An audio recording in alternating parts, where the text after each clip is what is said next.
ખ્યાતિ હોસ્પિટલ કાંડના વધુ 3 આરોપીના જામીન મંજૂર થઈ ચૂક્યા છે। પંકિલ પટેલ, પ્રતિક ભટ્ટ અને ચિરાગ રાજપૂતના જામીન મંજૂર થયા।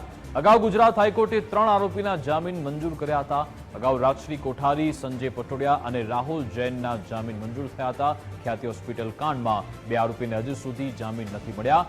કાર્તિક પટેલ અને ડોક્ટર પ્રશાંત વજીરાણીને જામીન નથી મળ્યા। आज अंगे जानकारी आपसे संवाददाता कल्पिन फोनलाइन पर जोड़ाई गया है। जी कल्पिन, खास विकास राज्य चकचारी जे ख्याति होस्पिटल जे कांड विवाद है तेमा गुजरात हाईकोर्टे आज વધુ 3 આરોપીને જામીન પર મુક્ત કર્યા છે। આરોપી પંકિલ પટેલ, પ્રતિક ભટ્ટ અને ચિરાગ રાજપૂતને આજે ગુજરાત હાઈકોર્ટે નિયમિત જામીન અરજી જે છે તે મંજૂર કરી છે। તેમના જામીન ગ્રાહ્ય રાખ્યા છે। અગાઉ પણ ગુજરાત હાઈકોર્ટે 3 આરોપીના જામીન જે છે તે મંજૂર કર્યા હતા, જેમાં રાજશ્રી કોઠારી, સંજય પટોડિયા અને રાહુલ જૈનનો સમાવેશ થાય છે।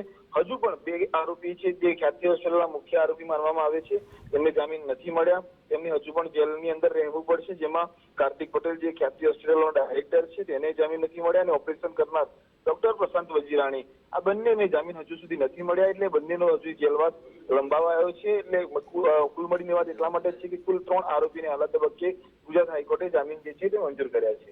જી बिल्कुल आभार तमाम जानकारी आपका बदल।